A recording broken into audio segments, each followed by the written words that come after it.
Niyanig ng magnitude 6.4 na lindol ang karagatang sakop ng Manay, Davao Oriental kaninang alas 11:02 ng umaga.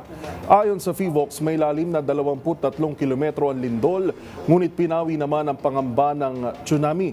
Naramdaman ang hanggang intensity 5 na pagyanig sa mga sumusunod na lugar.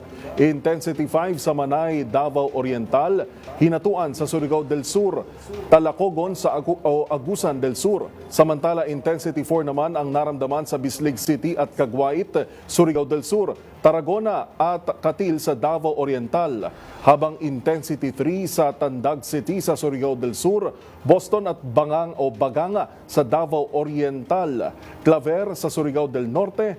Intensity 2 naman ang naramdaman sa Davao City, General Santos City, Butuan City, at Baybay City at Palo sa Leyte. Ganon din sa Hinundayan, San Juan at San Francisco sa Southern Leyte.